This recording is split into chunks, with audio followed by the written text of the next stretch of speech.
অনেক ইউটিউবার আছেন এখানেও যারা ওয়াজের সাথে বিভিন্ন মিউজিক লাগিয়ে দেন, তাদের উদ্দেশ্যে কিছু নসিহা করবেন।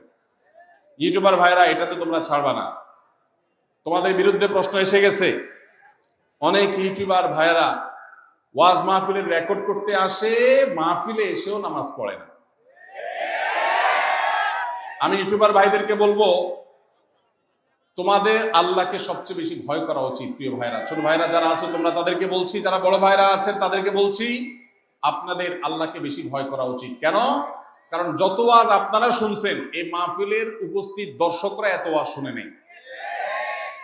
প্রত্যেক মাহফিলে মাহফিলে সব হুজুরের ওয়াজ আপনারা মুখস্থ। এরপরে যদি আপনারা আমল না করেন, তাহলে পরিণতি কি হতে পারে একমাত্র আল্লাহ তাআলা ভালো জানেন। এজন্য আল্লাহকে ভয় করেন। ওয়াজের ভিডিও ক্লিপের মধ্যে আবার মিউজিক লাগাই দেন, শুধু সেটা। প্রতিদিন ইউটিউবে দেখি, আমার ভিডিও থাম্বনেল লাগাই দিছি এমন এক নোংরা, যে ওটা ধারে কাছেও ভিতরে কিছু নাই, কিন্তু উপরে উল্টাটা লাগাই দিছি। তো আল্লাহর ওয়াস্তে ইউটিউবার ভাইরা, আল্লাহকে ভয় করেন। টাকা ডলার কামানোটাই তো বেশি না রে ভাই। শুধু ধান্দা করবেন ডলার কামানির, বিনিময়ে তো জাহান্নামও কামাই হবে। আল্লাহ আমাদের ভাইদেরকে হেদায়েত দান করুন। আল্লাহর ভয়ে হারাম কাজ, অবৈধ কাজ, এগুলো আমরা ছাড়ার চেষ্টা করব।